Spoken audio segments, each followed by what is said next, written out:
Hello everyone, welcome to my YouTube channel. Today we will discuss about the topic biomolecule. So let's start. इस video में हम biomolecules का basic intro देखेंगे, carbohydrate के nomenclature and definition, functions of carbohydrate and classification के बारे में देखेंगे। वहीं आज आइसोमर्स को हम जो है नेक्स्ट वीडियो में कवर करेंगे। बायोमोलिक्यूल क्या होते हैं? इन्हें हम बायोलॉजिकल मोलिक्यूल्स भी बोलते हैं क्योंकि ये हमें लिविंग सेल्स में देखने को मिलते हैं। डेफिनेशन देखें, ये biomolecule refers to any molecule that is produced by living organism. ये लिविंग ऑर्गेनिज्म के थ्रू भी प्रोड्यूस होने वाले केमिकल कंपाउंड है। मेजर बायोमोलिक्यूल्स के बारे में देखें तो इन्हें हम देख सकते हैं, कार्बोहाइड्रेट होते हैं, प्रोटीन्स होते हैं, lipids and nucleic acids. Carbohydrate क्या होते हैं? Carbohydrate serve as a cells fuel and building material. Basically जो सेल होती है उसको वेरियस फंक्शन परफॉर्म करने होते हैं, इसके लिए उसको एनर्जी की रिक्वायरमेंट होती है और इस एनर्जी की रिक्वायरमेंट को फुलफिल किया जाता है कार्बोहाइड्रेट्स के थ्रू। वहीं अगर सेल की बेसिक स्ट्रक्चर देखें तो कार्बोहाइड्रेट्स जो है वो सेल की स्ट्रक्चर बनाने में भी पार्टिसिपेट करते हैं। वहीं प्रोटीन की बात करें protein are essential to the structure and functions of life. Proteins के भी डिफरेंट फंक्शंस हमें सेल में देखने को मिलते हैं, जैसे सेल मेम्ब्रेन है जो प्रोटीन्स की बनी होती है। इसके अलावा प्रोटीन्स जो है हार्मोन्स के रूप में काम करते हैं, इम्यूनोग्लोबुलिन के फॉर्म में काम कर सकते हैं। इस तरीके से डिफरेंट फॉर्म में ये काम करते हैं। लिपिड्स की बात करें तो lipids are hydrophobic molecule with diverse functions. अगर यहाँ देखा जाए तो ये एक प्लाज्मा मेम्ब्रेन का स्ट्रक्चर है जिसमें ये जो स्ट्रक्चर है ये लिपिड्स की ही है। तो यहाँ पे सेल मेम्ब्रेन की स्ट्रक्चर भी बना रहे हैं।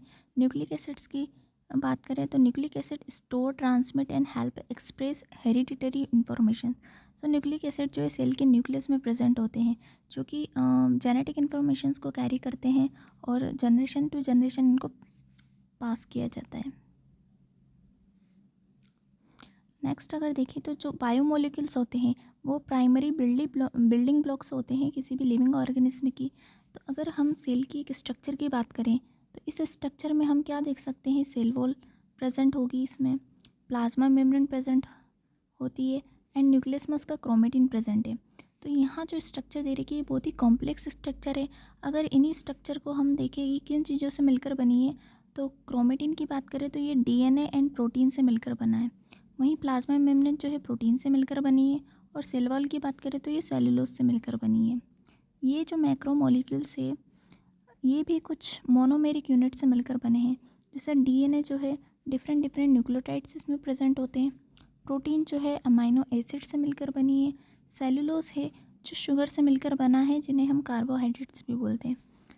ये मोनोमेरिक यूनिट्स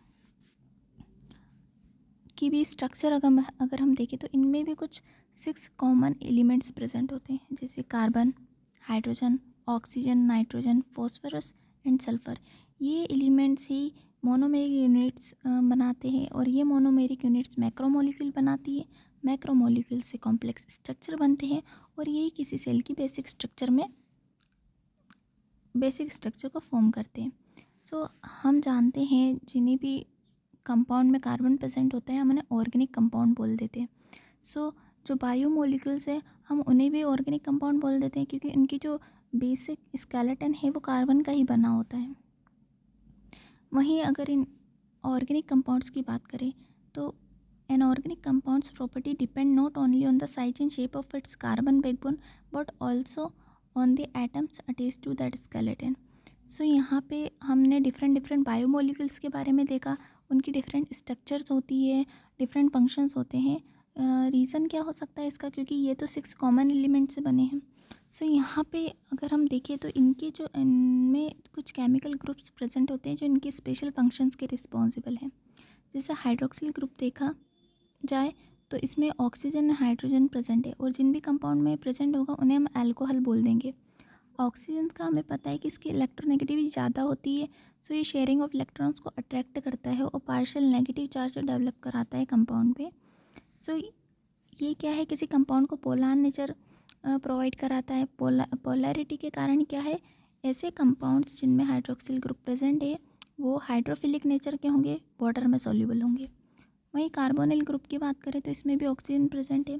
कार्बोनिल ग्रुप जो है किसी कंपाउंड के बीच में भी प्रेजेंट हो सकता है या फिर वो किसी एंड पर भी प्रेजेंट हो सकता है। ये भी जो है कंपाउंड को पोलर नेचर प्रोवाइड करेगा और ऐसे कंपाउंड जिनमें कार्बोनिल ग्रुप प्रेजेंट है वो वाटर में सोल्यूबल होंगे, मीन्स हाइड्रोफिलिक होंगे। कार्बोक्सिलिक ग्रुप देखें तो जिन भी कंपाउंड में ये प्रेजेंट होगा उन्हें कार्बोक्सिलिक एसिड बोल देते हैं। एसिड की क्या प्रॉपर्टीज़ होती है कि ये प्रोटॉन को डोनेट करते हैं। यहाँ OH ग्रुप से प्रोटॉन निकल गया, यहाँ पे हम देख सकते हैं, और फिर जो कार्बोक्सिलिक एसिड था वो आयोनाइज्ड फॉर्म में आ गया। सो यहाँ पे जो कार्बोक्सिलिक एसिड है वो एसिडिक नेचर के लिए रिस्पॉन्सिबल है कंपाउंड के। वहीं अमीनो ग्रुप की बात करें तो अमीनो ग्रुप में यहाँ देख सकते हैं NH2 प्रेजेंट है। ये प्रोटॉन को एक्सेप्ट करके NH3 बना लेता है और आयोनाइज्ड फॉर्म में होगा। सो यहाँ पे हम देख सकते हैं बेस जो होते हैं वो प्रोटॉन को एक्सेप्ट करते हैं। सो कंपाउंड के बेसिक स्ट्रक्चर के लिए कौन रिस्पॉन्सिबल है? Amino group. और यहाँ पे देखिए तो कार्बोक्सिलिक ग्रुप और अमाइनो ग्रुप दोनों ही क्या है, अमाइनो एसिड में प्रेजेंट होते हैं। नेक्स्ट अगर देखें फॉस्फेट ग्रुप की, तो फॉस्फेट ग्रुप यहाँ ATP का स्ट्रक्चर देखा है जिसमें 3 फॉस्फेट ग्रुप है। अब ये फॉस्फेट ग्रुप जो है इनके बीच में जो बॉन्ड प्रेजेंट है वो हाई एनर्जी बॉन्ड है और इसी के कारण ATP जो क्या है, हाई एनर्जी मॉलिक्यूल है, एनर्जी रिच मॉलिक्यूल है, इन्हीं फॉस्फेट बॉन्ड के कारण। मिथाइल ग्रुप को देखा जाए तो मिथाइल ग्रुप यहाँ जो कंपाउंड दे रखा है वो DNA का एक कॉन्स्टिट्यूएंट है। यहाँ पे मिथाइल ग्रुप जो है बहुत सारे जैसे जीन एक्सप्रेशन वगैरह में ये कंपाउंड्स जो है रोल प्ले करते हैं। नेक्स्ट हमने बायोमोलिक्यूल्स देखे अभी। सो बायोमोलिक्यूल्स में सिर्फ हम कार्बोहाइड्रेट के बारे में अभी देख रहे हैं। सो कार्बोहाइड्रेट क्या होते हैं? Carbohydrate are the most abundant organic molecules in the nature. So nature में सबसे ज़्यादा प्रेजेंट होते हैं। They are primarily composed of the elements carbon, hydrogen and oxygen. ये कार्बन, हाइड्रोजन, ऑक्सीजन से मिलकर बने हैं। The name carbohydrate literally means hydrates of carbon. So इन्हें हाइड्रेट्स ऑफ कार्बन क्यों बोला जाता है? इनका फॉर्मूला अगर देखें तो इसमें H2 प्रेजेंट होता है जो कि वाटर का फॉर्मूला है, एंड कार्बन प्रेजेंट होता है, इसलिए इनको हम हाइड्रेट्स ऑफ कार्बन बोलते हैं। Where N is equal to और ग्रेटर देन 3।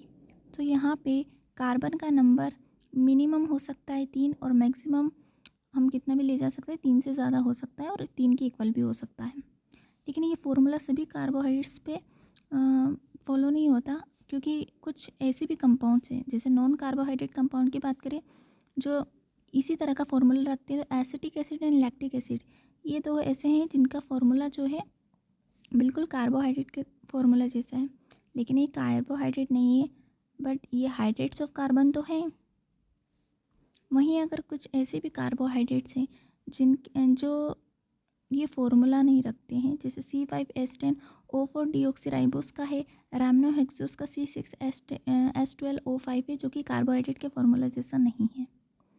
डेफिनेशन देखिए कार्बोहाइड्रेट की। सो कार्बोहाइड्रेट में भी define as a polyhydroxy aldehyde और कीटोन्स और compound which produce them on hydrolysis. So polyhydroxy का मतलब होता है बहुत सारे हाइड्रोक्सिल ग्रुप जिस किसी कंपाउंड में प्रेजेंट हो, साथ ही में उसमें एल्डिहाइड और कीटोन, ये दो कोई फंक्शनल ग्रुप है, इनमें से कोई एक प्रेजेंट होगा तो हम उन्हें कार्बोहाइड्रेट बोल देंगे। वहीं कुछ ऐसे compound which produce them on hydrolysis, तो अगर किसी कंपाउंड का हाइड्रोलिसिस करवाने पर पॉलीहाइड्रोक्सी एल्डिहाइड या पॉलीहाइड्रोक्सी कीटोन अगर हमें मिलता है तो उन कंपाउंड्स को भी हम कार्बोहाइड्रेट बोल देंगे। Next, the term sugar is applied to carbohydrate soluble in water and sweet to taste. So carbohydrate के लिए शुगर वर्ड भी यूज़ किया जाता है क्योंकि ये सॉल्युबल होते हैं वाटर में और स्वीट टेस्ट होता है इनका। नेक्स्ट हम फंक्शंस ऑफ कार्बोहाइड्रेट के बारे में देखें। So they are the most abundant dietary source of energy for all organism.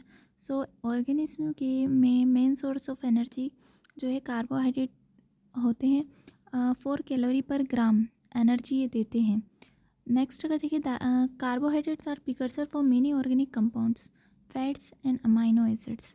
सो बहुत सारे बायोमोलिक्यूल्स भी जैसे लिपिड्स है, अमाइनो एसिड्स है, इनका फॉर्मेशंस भी क्या है कार्बोहाइड्रेट्स के थ्रू हो जाता है, क्योंकि कार्बोहाइड्रेट में क्या है कार्बन स्केलेटन प्रेजेंट होता है।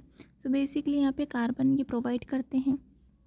Carbohydrate participate in the structure of cell membrane and cellular functions such as cell growth, adhesion and fertilizations. So carbohydrate क्या है, प्रोटीन के साथ मिलकर ग्लाइकोप्रोटीन बनाते हैं, लिपिड्स के साथ मिलकर ग्लाइकोलिपिड्स बनाते हैं। और ये दोनों ही स्ट्रक्चर जो है वो सेल मेम्ब्रेन में प्रेजेंट होती है और वहीं सेल ग्रोथ में, एडिशन में, फर्टिलाइजेशन में भी ये इंपॉर्टेंट रोल प्ले करते हैं। Next, they are structural component of many organism. These include the fiber of plants, exoskeleton of some insects and cell wall of microorganism. तो जो कार्बोहाइड्रेट्स होते हैं, बैक्टीरिया की बात करें तो बैक्टीरिया की जो सेल वॉल होती है वो कार्बोहाइड्रेट की बनी होती है। वहीं प्लांट्स में सेलुलोज जो होता है वो सेल वॉल का फॉर्मेशन करता है, जो कि एक कार्बोहाइड्रेट है। वहीं कुछ इंसेक्ट्स में एक्सोस्केलेटन का फॉर्मेशन भी कार्बोहाइड्रेट के थ्रू किया जाता है। Next, carbohydrate also serve as the storage form of energy to meet the immediate energy demands of the body. So अगर हमारी बॉडी में जब भी ग्लूकोज का लेवल या कार्बोहाइड्रेट का लेवल ज़्यादा हो जाता है तब उसको स्टोरेज कर लिया जाता है बॉडी में in the form of glycogen. और जब बॉडी में ग्लूकोज का अमाउंट कम हो जाता है, एनर्जी की रिक्वायरमेंट होती है, तब इसी ग्लाइकोजन को ब्रेक डाउन करके ऑक्सीडाइज करके जो है एनर्जी की डिमांड को पूरा किया जाता है। नेक्स्ट, क्लासिफिकेशन देखें अगर हम कार्बोहाइड्रेट का तो इनको 3 क्लास में डिवाइड कर सकते हैं: monosaccharide, oligosaccharide and polysaccharide. Monosaccharides की बात करें तो मोनोसेकेराइड का क्या होते हैं? Mono means once and saccharon means sugar. The monosaccharides are compound which possesses a free aldehyde and ketone और कीटोन ग्रुप एंड 2 और more hydroxyl group. So monosaccharides में aldehydic group and ketone group present होगा और साथ ही 2 और more hydroxyl group present होंगे। They are the simplest sugar and can not be hydrolyse into smaller units. So क्योंकि ये बहुत ही सिंपलेस्ट शुगर है, सो इनमें शुगर यूनिट तो एक ही प्रेजेंट होती है, इसको हाइड्रोलाइज भी करेंगे तो हमें और सिंपल शुगर यूनिट नहीं मिल सकती। सो सबसे सिंपलेस्ट शुगर कौन से हैं? मोनोसेकेराइड। जनरल फार्मूला देखें तो CnH2nOn इनका जनरल फार्मूला है। नेक्स्ट, अगर हम क्लासिफिकेशन देखें मोनोसेकेराइड का तो मोनोसेकेराइड को 2 टाइप से क्लासीफाई कर सकते हैं, नंबर ऑफ कार्बन एटम के बेसिस पे एंड फंक्शनल ग्रुप के बेसिस पे। अगर उसमें कार्बोहाइड्रेट में एल्डिहाइडिक फंक्शनल ग्रुप है तो उनको एल्डोस बोलते हैं, और कीटोन अगर फंक्शनल ग्रुप है तो उनको कीटोस बोलते हैं। कार्बन एटम के नंबर के बेसिस पे इनको किस तरीके से नोमेनक्लेचर किया जा सकता है? 3 कार्बन वाली को ट्रायोस, 4 कार्बन वाली को टेट्रोस, 5 कार्बन वाली को पेंटोस, 6 कार्बन वाली को हेक्सोस एंड 7 कार्बन वाली शुगर को हेप्टोस बोल देते हैं। वहीं अगर फंक्शनल ग्रुप के बेसिस पे देखें तो एल्डिहाइडिक ग्रुप वाली